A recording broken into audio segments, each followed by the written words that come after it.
Game on! Another Europe and North America in-house game on the NA servers. And let's go. We are on Dragonshire, and on the left side of the map, we get our blue team with Epic Player on Rexa, Xavalosh on Karazim, we got Darkmog on Falstad, Night Vision aka X-Ray on Nubarak, and Yazu on Jaina right here.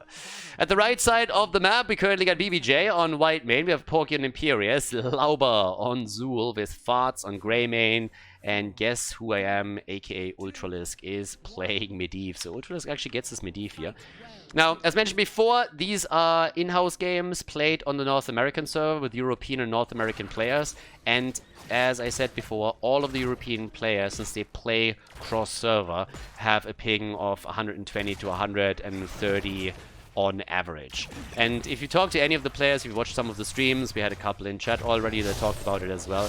It's a pretty impactful setup where they say they feel they have to adjust their playstyle quite a bit because they can't play reactionary, which they usually like to do, but have to be more on the setup where they predict a lot of the plays and what is being done here.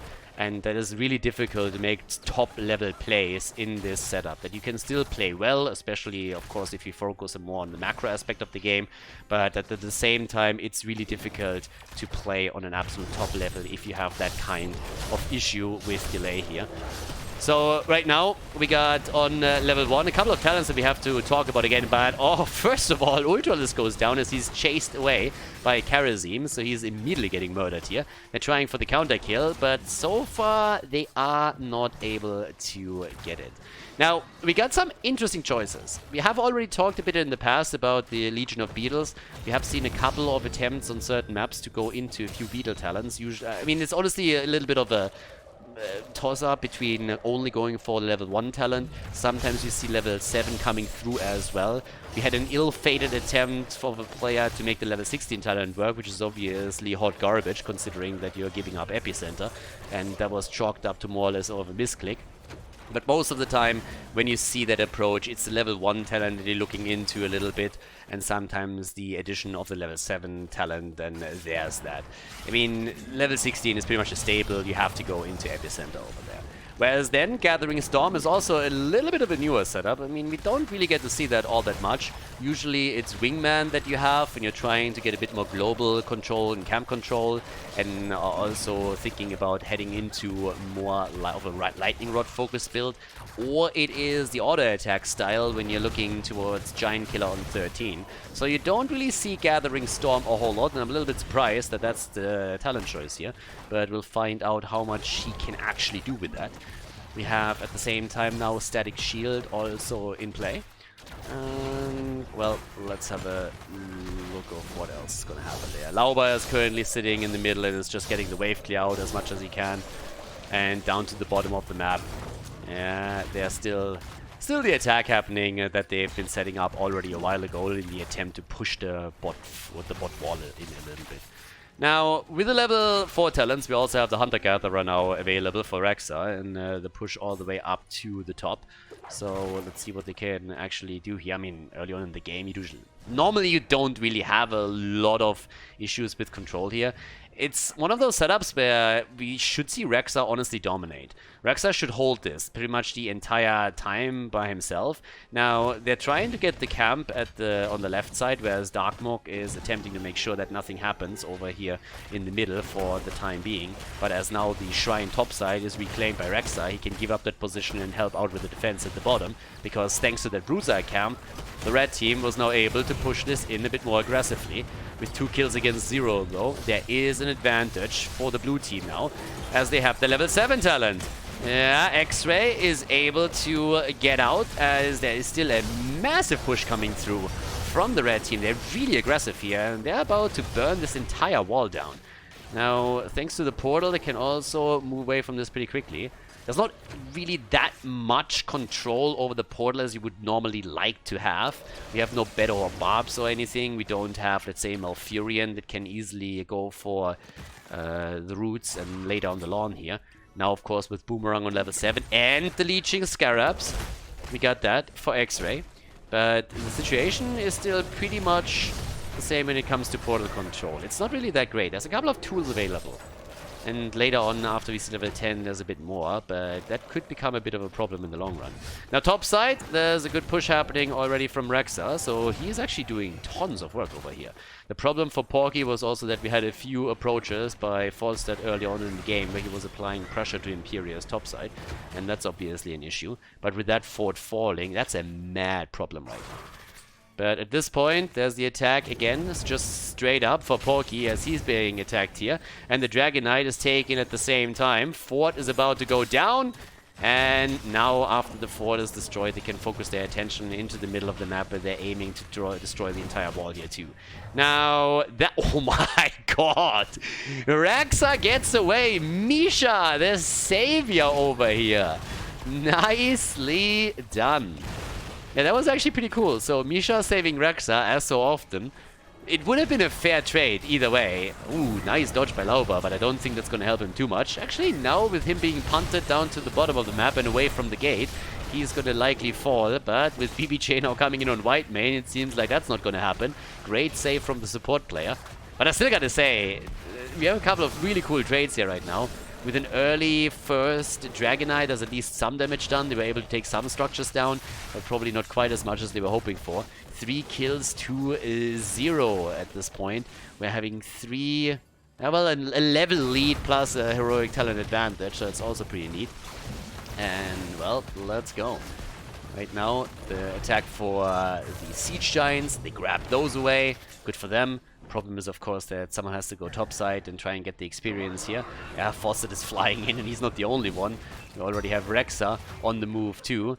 Gladiator's Medallion gets used. And again, just a little side note for everybody that is watching this right now. Gladiator's Medallion is already live, so the former PDR patch has been pushed live. There is no indicator on the Blizzard UI that shows you the cooldown of the Gladiator's Medallion. Ali is currently working on incorporating it into the UI that we have right here. Once that's the case, I'm obviously going to switch over to that. But unfortunately, for the time being, the new Nexus anomaly that once again nobody asked for, nobody wanted, is also having a big impact on the game that nobody can really look at if you're going into the observer mode.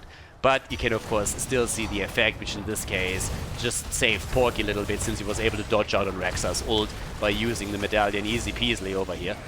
The red team is still fighting back though. I mean, they've been pretty aggressive at the bottom of the map earlier, and they're trying to go for these fights. So they're really trying to do what they can, but they're just not able to get these kills that they want.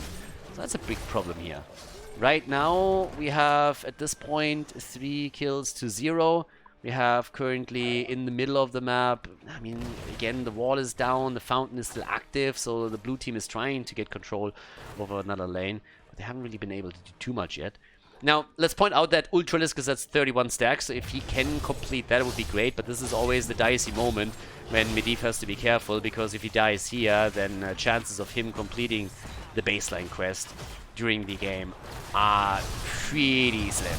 So they're trying to make the plays already. Here comes White Mane with the ult. The Gust is also thrown out as Darkmog moves in from the side with the attempt. And there we have it. The camp gets stolen. We have it from the red team as they are starting to make their way straight through the bottom now in the attempt to finally drop that fort over here. It's not the only camp that we have on the map. There's still 2 of them clashing all the way up at the top, but the main focus of the red team's attack is still down here at the bottom as 4 of them are currently trying to end that fort here. And it seems like they can make that work, or at least that's what's happening right now. We still have Imperius trying to rotate between the lanes to catch the experience for the team. And at the same time, the fort is down. Level 13 talents are in. A little bit of a weird setup here still for Darkmog. Honestly, at this point, I'm asking myself if he maybe misclicked the level 1 talent and was planning to go into an auto attack style, since he still goes for Giant Killer on level 13. Yeah, the ring is in! X-Ray! Oh my god, he actually gets away, doesn't he? Well, no, he doesn't. The poison still takes him down. Oh, what a slaughter. The mighty Gust as they're trying to go for more. Jaina down, so is Zanuburak. But here comes the ley line and they're going for the chicken. Darkmog is still able to make his way out of there. And the attack is ongoing. Top keep is soon going to be attacked if nobody is able to deal with that. Darkmog is already trying to rush away. And honestly, he could fly maybe. But he has to dodge out on the stun from Imperius. And I think that's eventually going to lead to his demise. No! Xamalosh, what the hell? Darkmorg finally gets taken out. I thought he might be able to escape here. Zul has dealt with the top lane. But yeah, that's actually a bit of a hot take here. Nubarak comes in again. That fight has been going on for ages. Nubarak died and came back. Still, Imperius able to use the portal here just in the last second. So that was actually well done. And now with the 7-sided, there's a kill opportunity. And they're trying to go for the stun. 1, 2, and that's the end of Whitemane. And the Cocoon, I don't think that Imperius is going to mind that too much. Jaina is also down. Ultralis, by the way, completed his quest and is now trying to go for kills. And they are able to eliminate Karazim. What a fight! I mean, seriously, the last 1.5 minutes of this game was just a pure brawl. And they are easily able to get their kills connected. But we have 6 kills to 5 now. And this is a pretty insane situation that we have going for us now. Now, Darkmok is getting more kills in for his Boomerang, but still has to push them away. Again, still a little bit surprising to see that level 1 choice. Now, usually if you're going for a full-on mage setup with Falset and you're trying to play around the Gathering Storm, you would more so try to go on your level 13 and 16 and go for cooldown reduction. In this case, since he goes for Giant Killer, it could be that he misclicked the level 1. It happens occasionally. Again, this is an in-house game, not an actual league game. Or he simply wanted to try, if he can, with the burst damage, follow up on some of these stuns that we're going to see from Nubarak eventually. And the setups that he can go for. But top side, that's where we still have Rexa sitting tight. The Dragon Knight, of course, a little bit more powerful now that the red team was able to claim one. Doesn't really change the fact that they're going to fall behind the Talon in just a moment. But thanks to the Breath of Fire, they can at least do some damage on the AoE front. And as we said so many times in the past, you don't have to YOLO with the Dragon Knight into a fight. You have a lot of time that you can use him as simply a wave clear tool on lane, whereas other heroes on other lanes do the real damage to structures. But now they're all moving in the middle in the attempt to get some value. Ring of Frost, and it doesn't really do anything for them.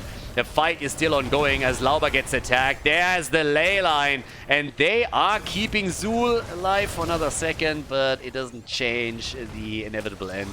He goes down anyways. The level 16 Talons, of course, helping a lot. We got the Epicenter as already expected on level 16. And at least on 16, we now got the Airy Gusts here for the activation. But again, the build of Foresight is a little bit all over the place right now, as you can see.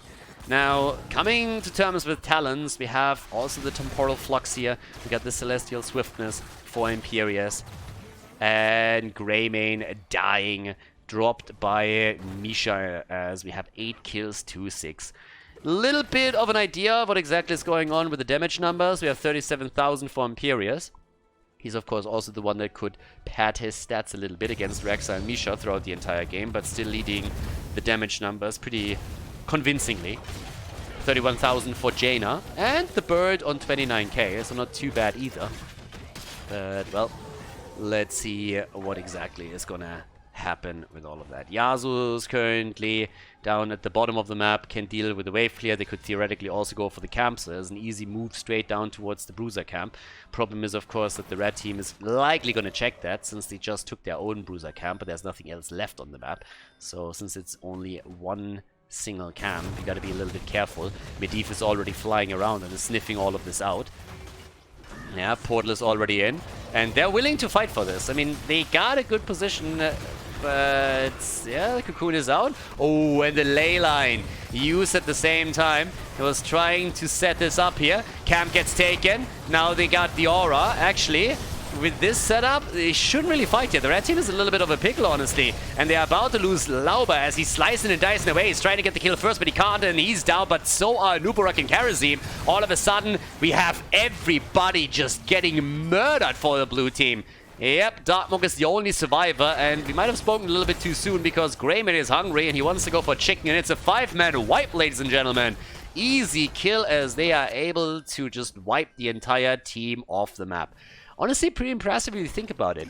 The camp was already taken, the spell aura was active, and despite that, the red team just putting a massive dent into the plans of the blue team with this attack that they set up here. So now they have the chance to go for Dragon Knight, upside, up the top. We have Ultralisk already moving in. Dragon Knight gets taken right here in the middle, and this is just the perfect opportunity to try and go for keep.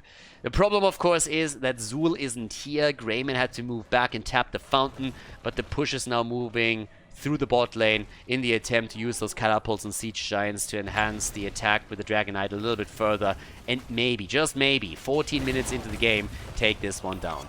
An early 7-sider as he's trying to escape here, more of an escape tool by Xovolosh than anything else. But yeah, there's still a bit of damage coming in as Lauba is now joining the fun, so that turns it into a 5 versus 5. The defenders are ready and set up. Dragon Knight is moving in. Good ice block, dodging out on the punt, but the keep is still taking damage. There's the ley line. Could try and go for a kill in the back, but both of them pretty mobile, so instead they're just using this to buy more time for the damage output against the keep itself. And they are about to get this. Yeah, Rexa comes in and is trying to set his ult up to maybe get a kill, but that's not happening. So now the keep is down, Dragon Knight is eliminated, but you achieved and accomplished what you wanted to do. So you're looking at a pretty decent setup with the keep down. Here comes the counterattack though. Ring and stun. They go for Greymane and he is dead. The big bad wolf eliminated. And there's the 7-sided. Down goes Imperius. Lauba trying to turn it around here. Another leyline setup. And Rexa is feigning his death again, but Whitemane is dropped and Ultralisk is in trouble. Shields himself, tries to move away, kills Xovolosh, takes Kharazim out, and Medivh even stacking a bit more damage here. The leyline comes too late. The 5-man wipe against the red team this time. They are just going for one hit after another, honestly. They're just exchanging punches here the entire time. X-Ray is now moving to the top. A little bit hesitating, doesn't really know which wave to go for, but is making his play right now. Down to the bottom of the map, there's the Siege Giants is still alive, but the next wave is going to spawn soon, TM, to really help out with this. And the rest of the team, they're going for the camps. I mean, it's a weird situation. You are in a spot where you just wipe the opponent's team, but there's not really a whole lot that you can do. There's not a lot of heroes on this setup that are just insane on the wave clear. They have...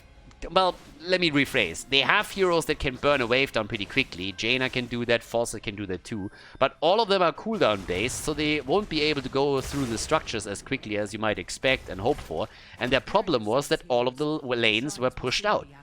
So going for the 5-man wipe allows you to take some of the opponent's camps away, and it allows you to push these lanes back out. But when it comes to structural damage, they couldn't really do a whole lot. So they weren't really in a position where they could just simply move across the map and, let's say, take 2 forts down or maybe even push it towards the key. They have the wave clear, but it's all cooldown based, and there's not a Greymane, for example, on their side that with simple auto attacks can burn this down easily. So now we have the red team back to business and trying to establish the position again. Objective is now finally up, but of course we're looking at a 5 versus 5 once more. So it's time to look for the next team fight here as well. X-Ray is starting to rush away from this one. Needs to be careful, but is able to move out. At least for now. A little bit of damage against Greymane as he's starting to jump back out. And let's see what they can do with this one. There's the ley line. Yeah, they're setting it up, but the mighty Gust is in. Falstad using the utility that he is known for. Top cams are colliding. They have not given up on this one yet. Need to be a little bit careful over here, though. There's still a bit of a choke point play that we're seeing from the red team, but they're controlling this one nicely now, and that allows them to go for the camp and set the push up at the bot lane again. Now, there's nothing really to gain. They will buy some time, and that's all that they need to take control over the bottom shrine. But let's see what else they can actually do with this. So there's another camp that can easily go for and try to take. By now also on the stacks we have 51 for Falstad. That translates into him rocking 40,000 damage right now. His wave clears, of course, hugely important. With his level 1, the Perfect Storm and Boomerang, he has a nice burst damage that he can use to burn a wave down pretty much instantaneously. But it's still a question of whether or not the red team in particular can lock in another Dragon Knight right now. Now, we don't really have a big difference in kills here. The blue team is obviously just like trying to respond to all of the lane pressure that we're seeing here, and is trying to play around them too. This is an easy one for them to grab, so it's not going to be a problem with the Dragon Knight just yet. But we still have Falstad potentially in trouble. Uses the Gladiator's Medallion again, and is able to move away. This is, by the way, one of the things that a lot of people have also criticized a little bit, that especially in situations like this, it allows players to play a little bit more sloppy and still get away from a situation like that. And it can lead itself to a spot where teams don't want to attack because they're waiting for some of the cooldowns to come back on. So right now we have another little attack set up with the 5 versus 5 as they're starting to make their play. The backline is getting attacked though. Greymane is of course the main damage output here. They're turning it on Imperius, but he is really starting to put a number on X-Ray in particular. X-Ray is low and is barely able to get away here. Tries to escape. Ice block on Jaina. Good stun. Very good stun from X-Ray. Might have just saved Jaina, but Yasuo is moving back in and nearly pays the price for it. Was hoping for a kill and couldn't get it. Misha is also able to move away here as Darkmok is covering the retreat with a few more hammerangs and also has the chance to fly topside if they want to get that shrine, because to tell you the truth, I don't think he has the cooldown here. But there's going to be some pressure in the middle of the map that another Dragonite is being taken. Misha is trying to delay it long enough so that the bird can take the top, and that's exactly what we're seeing here. Yep, there we have it. Easily done. Nicely played.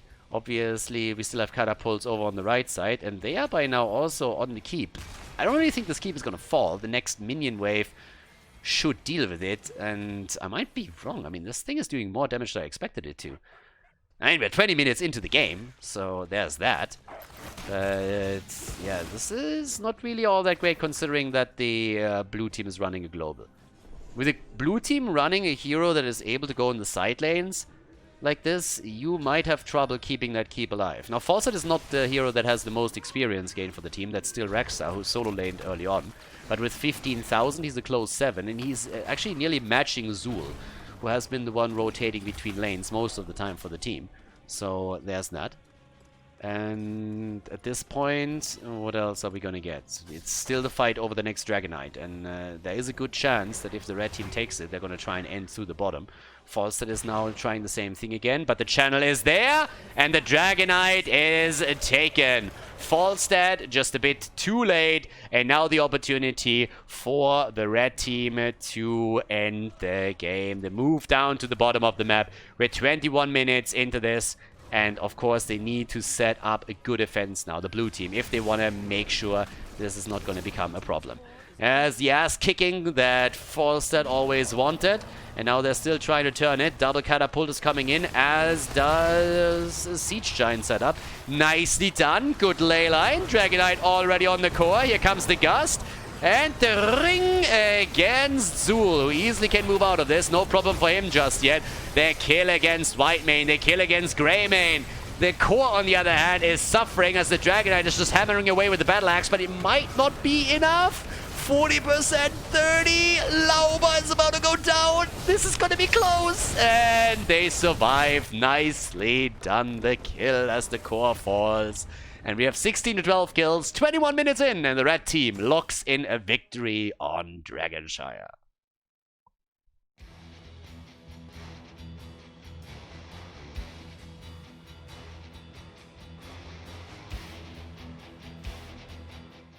Let's go! Another game with North American and European players mixed together here on the NA server.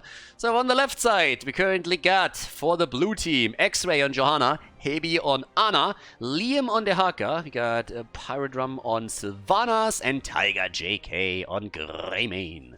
So Nano boosted Sylvanas is gonna jump in later on in the battles, I assume.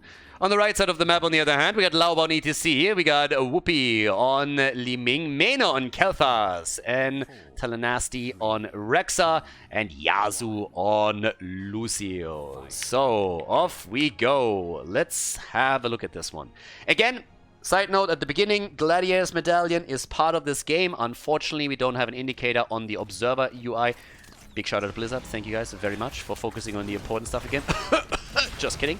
And hopefully Ali is soon gonna put that in as a feature in his own UI, and then we have a bit of an idea of it. But Gladiator's Medallion is active in this, so every single hero has the ability to self-cleanse once every 5 minutes. 5-minute cooldown on that ability, but you probably caught up on that already in the previous games. If you didn't, now you know. Lucio is the first one to fall, so the red team is already losing 1. These games are played on the North American server, which means that all of the European players that you see here are playing with a delay. The delay is on average roughly 120, 130 seconds, so actually quite impactful, as pretty much all of the top players have already stated is obviously the only way how they can play together on the same server here. So all of those are in-house games. This is not Storm League or anything. Players are creating custom games and playing together, just focusing on inviting top players here because, again, Storm League is a shit show. So there's that. We got, in this case, Block Party in. We got the Mana Addict for Mane. I mean, no surprise there. Obviously, you won't play Convection in any kind of normal game outside of you brawling it out a bit. But now that we're here on Towers of Doom, we have on the 1 minute mark already the fight for the pumpkin cams. That's a bit of a slide. Nice follow-up. Well done. Jojo in trouble. And there's the Iron Skin as X-Ray is starting to move out of this one. So off we go. Yeah, but so far we got a pretty aggressive start actually. I mean, 3 kills this early in the game is usually not something that you see regularly. So let's see what's happening with that. Top side, Dehaka has of course the global that he can still use. It's a big advantage that the blue team is rocking in this game. Can play with the global hero, have Sylvanas, who can also try to push the structures down for them a little bit. We got the Eternal Retaliation already coming in on level 4, and Greymane is going to play a little bit of hide and seek as he's jumping into the ice in the dark. So Tiger JK, kind of fitting that he actually sits on the Tiger. So hopping his way already out of this one. Mane with the standard talent level 4, going for Netherwind. We also got the dominance here. It's nothing really insane that's happening on the talent side, so we don't have... We had a couple of crazy games. This is one of the beautiful things of in-house setups, just in general. You can experiment a little bit more with talents that you want to take at some point. Ooh, Dehaka getting a solo kill against the Rexa. What the hell? Nice job by Liam. That shouldn't have happened. That's a bit unfortunate for Rexa. So the Beastmaster is down. Okay. That's kind of interesting. But, yeah, here comes the move. Mane gets dragged, and that's a kill. Nicely done. That was a fantastic setup here. Gotta say, Liam is beasting a bit on Dehaka here. Good job by him. So here comes another slide as Lauber is trying to move out, but shots are fired. Rexa at least is able to get the one all up at the top. Nasty, therefore, able to grab this one. Another 4 are fired here as well, but the blue team a little bit more successful since they were able to get 2 out of the 3, so they are slightly ahead at this point. Not only, by the way, in points on the core, but more importantly in experience. They have the early level 7 talent that they were just able to get. But here we go. So, with that. Also, a little bit of a side note setup here for everybody that is currently asking. So, a lot of these games are happening, or the reason why the European players are actually playing on the North American server right now is that there is a new league coming up in NA, soon TM, and players are getting drafted. So it's not like teams are getting formed, but top players within the ranks of the North American League are getting drafted in teams, or can get drafted in teams by captains, by orgs, and that's why a lot of the European players decided, since there's not a lot of EU tournaments happening just now, that they will play on the North American server, even with delay, which has also caused a little bit of ruckus, since a lot of the NA players started complaining because a lot of the EU players that came over here were starting to kick their ass despite the ping disadvantage. But right now the league has already announced that they are absolutely okay with the European players playing over here and that they will be allowed to be drafted into these teams.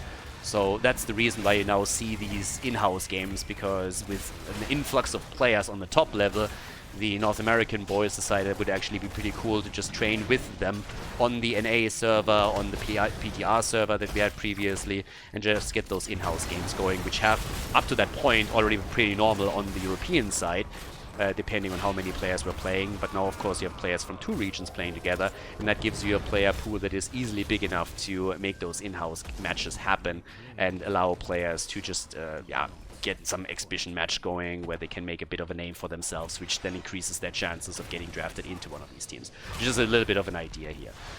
So right now we have currently Calamity in. We have still nearly level 10 on the board for the blue team, which is pretty huge, honestly, because that should be an easy altar to take at the bottom of the map. I can't believe for a second that the red team is honestly going to fight for this one. And indeed, they don't. So they're going to let this one slide with level 10 this close. There's just no way you're going to win that fight. 5 kills against 1 is also a pretty good indicator that things are not really going all that well for the blue team right now. So they are definitely struggling a little bit here. Blue team, by the way, mainly North American, but we cut a couple of the European players over here, of course. Same is also true for the red team. Honestly, in most of the games that we've seen so far, we have seen heavily mixed teams. So it's usually a 2-3 setup that we have. I don't think I've seen a single... Oh, good kill. Nicely done. ETC down. Very, very well played by Sylvanas. A bit aggressive ETC, and he gets punished for it. But I don't really think I have seen a lot of games yet where we had one team just consisting of North American players and the other one consisting of Europeans. Good setup with the sleeping dart. Nice safe attempt though by Yasu. But here comes the Haka, and Mane is in a world of pain. Ah, another sleep dart hits him, but at least Greymane gets killed. So it's a 1-for-1 trade. Actually, scratch that. Oh my god. Screw the 1-for-1 trade, baby. They're trading 1-for-4. They were so aggressive trying to hunt Mane down. Look at this. They're taking Mane down, but then everybody is just dead and dying. Liam now, as you can see on the live screen, is also getting killed. So they are going for a 5-man wipe, and all of this happened because they were trying to take Khaldor down, which, again, they succeeded in doing. But it came at a pretty big cost here. So well done. All of a sudden, the red team is back. A little bit of... I mean, this was way too aggressive by the blue team. Obviously, they had a low momentum in their favor, and they thought that, especially with Johanna going straight in for the falling sword, they could just simply jump on Khaldor and take him down. And I guess they were proving right on that, but they were hoping to take the bell tower and also get a few additional kills in on it. And they were quickly proven wrong here. So that was a fantastic setup, and that allowed them to come back into this. It's a double mage setup that we see for the red team. That's also not really that common, but if you can get the initial kills in, the reset mechanic on Li Ming allows you, of course, to gain momentum in the team fight, and that's pretty much what happened right there. So Li Ming got her kills, got her resets, and was able to turn this around pretty quickly. With all of this, we have the push down at the bottom of the map now, in an attempt to take the first bell tower down and convert it, but they're not really going for that just yet. I mean, there's still Sylvanas around, so you need to be a bit careful with it. But here comes the jump, and mostly dodged out. Nice. Mane immediately reacting with the gravity lapse and shutting that down. His life is going to become much easier, and just another regeneration glow, because he's going to have his mana addict completed. Can of course continue stacking it, but just having the shield available is going to be incredibly helpful for him. And they're already trying to go for Liam over here. Uses the Gladiator's Medallion, but nicely played around it. Liam honestly screwing up there a little bit. I mean, again, it's pretty difficult to say he could have survived, but he used the medallion very early because he expected CC to come out, and then Mane and the others kept some of those abilities back and were able to lock him down. To be fair to the Dehaka player, the chances of him surviving there were pretty much zero. You have too many tools, so even if he is able to juke out an ability and save the Gladiator's Medallion, use it a second later, he would have fallen. You have the Power Slide, you have the Gravity Lapse, there's stuns available. Still Lucio, boop him back. The ult on Li Ming, there's no real chance of him surviving, so the best that he could hope for was maybe buying a little bit of time, but that's about it. So, well, with all of that, the next objective is up, and that's a double altar that we're talking about this time. So, double altar is available. They're still making the play for Yasu here. I mean, I like the way that Hebe is just getting one sleep dart in after another the entire time. Set up a few kills for them already, but maybe they can do a little bit more here. At this point, though, yeah, we have the altars ready. 25 stacks now for Mane on his level 1. Yasu should be interrupted, and indeed does. Night Vision, aka X-Ray. It's not going to jump on this one. Mane with a really nice play here at the side.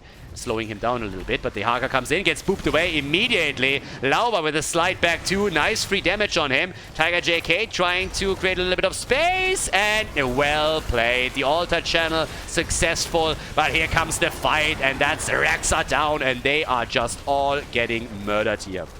Or are they? Yasu gets away. Damn, they're actually escaping. You gotta be fucking kidding me. They actually get away. I mean, they still lose the bell tower, but I thought they would all get murdered here. So they were able to move away from this. 3 of them surviving. Now they lost bot lane control, which is always a problem, since bot lane is the most important lane on Towers of Doom. Reason being that you have pumpkins moving straight to core. If you can keep bot lane control. So the perfect example right here. If they don't pay attention, those 3 will connect with the death zone over here and then take 3 points off the core.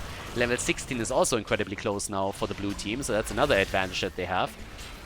Shots are already fired here, slowly but steadily, but thankfully for them, they still have a few tools available here that they can push them back with.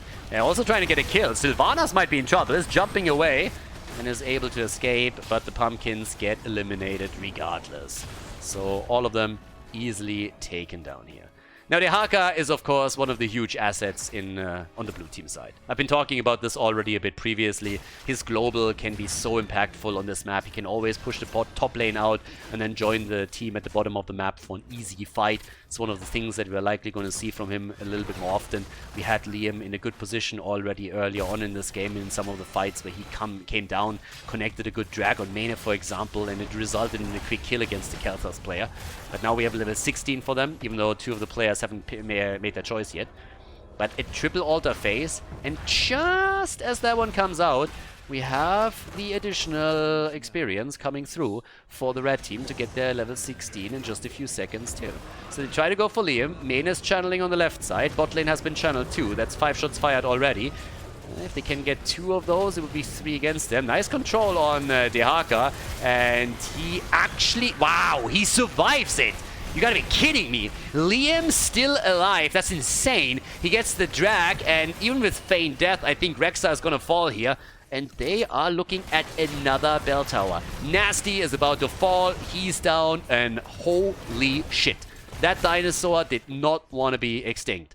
Lauba is still alive for at least a little bit longer. Habi is going for the channel. There's also a fight happening up at the top, but Lauba is now down, and that's 11 kills to 7, and another 5 shots are fired, which is going to drop the core down to 14. What a setup again. I mean, 25 kills, 25 points to 14 now, and 11 kills to 7. Level 16 talent on both sides, but yeah, him having the tunneling claws helped Dehaka so much in the last encounter. It's just incredible that he didn't fall. I mean, honestly, this looked like one of the easiest kills that he could have possibly gone for, and then he is able to make it out of there, which is just insane. Absolutely insane. So right now, things continue with more pressure at the bottom of the map in the attempt to get a little bit more here. They are trying to make a play for X-Ray. But of course, the entire idea of the blue team is now... Oh my god. Well, first of all, the idea would have been to keep Greymane alive. That didn't work. Reset is in, and Li Ming hits another shot right away. They're hoping for another kill, but in comes X-Ray with a falling sword, easily jumping out of it. And that's the best chance that we had so far on the red team side to reclaim the bell tower at the bottom of the map, and finally finding a little bit of an equilibrium here. So, yeah, nicely done. And let's go. What else can they actually do? Already the jump here. Nice. Dehaka again. My god, those tunneling claws here. Liam, the full force of the red team is unleashed on him, and he still makes it out. Double altar announced. They're hoping to go for the pumpkins up here, and they still haven't reclaimed the bell tower down at the bottom of the map. Damage output, we're looking at 43,000 for Li Ming. Mane is sitting at 29k. Sylvanas on 53,000. And they still haven't taken this.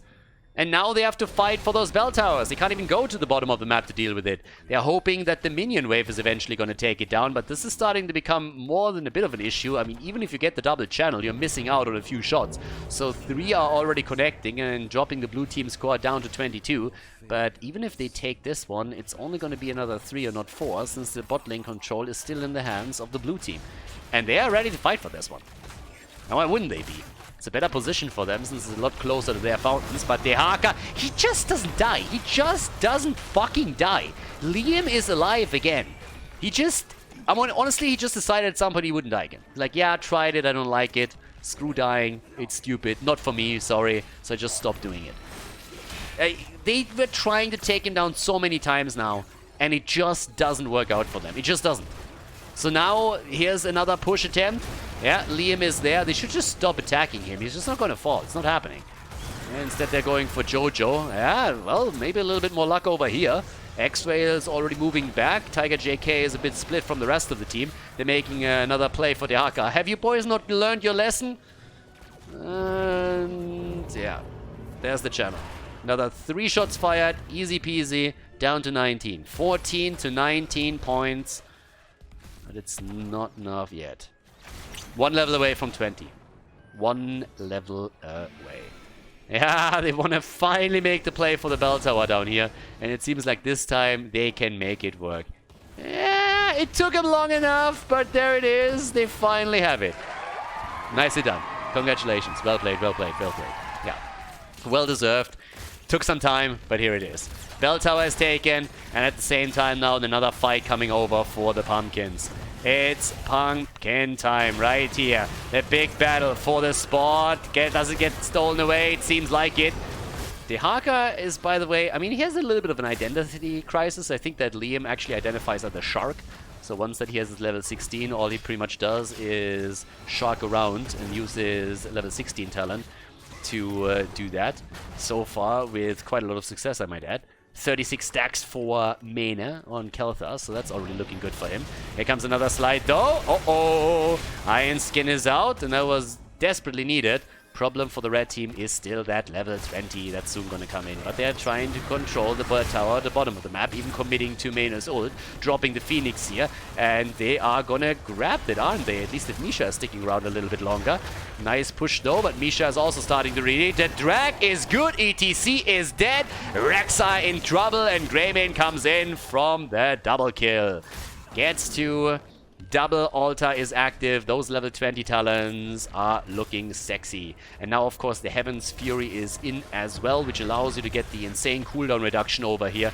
No problem for X-Ray. Takes the minion wave down with the help of the rest of the team and is hoping to zone them out even further. Now towards the top right, Liam is stealing 1, and that's going to drop them into the double digits with the help of Sylvanas over here. In total, we're going to see 8 shots fired. The first 4 are connecting. Sylvanas gets a little bit more and is now, with the help of Liam, getting another 4.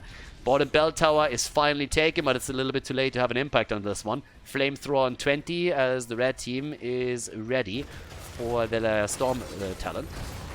Problem is, they're going to be on 2 points in just a moment. They have the bot lane control, so that allows them to gain some momentum, but it doesn't change the fact that they're not only down to single digits, but since they just now received 12 damage points on their core, they're down to 2 to 19. Now, this is Towers of Doom.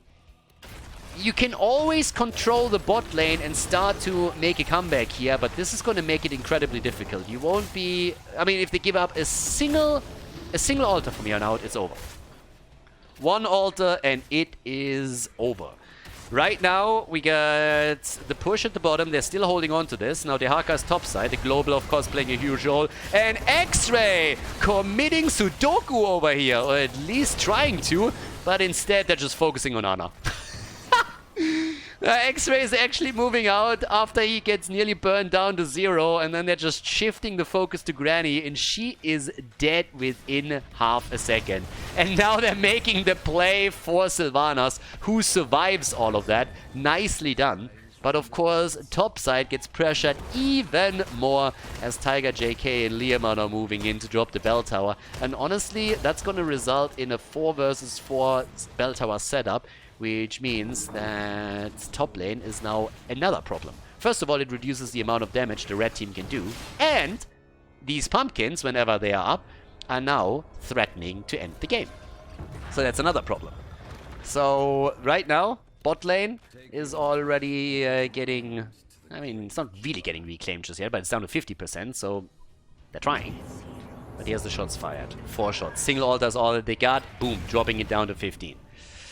So, the pumpkins are coming in. I mean, so far so good, but they need to do a lot more if they really want to come back into this. It's starting to be... It's tricky. Mena, again, he has a massive pool right now in mana. He's at 44 stacks. We see 60,000 damage for Li Ming. By the way, the only one that hasn't died yet in this game. And again, the mad follow-up every time that he is jumping in. There's the attack right here. Hebe's in a little bit of trouble too. Dehaka is sitting at the top. Still 1 minute on the camp, so he can't take that anytime soon. Damage output on Sylvanas, even exceeding what we're seeing for Li Ming here, looking at 70,000 in this game right now. It is getting nasty.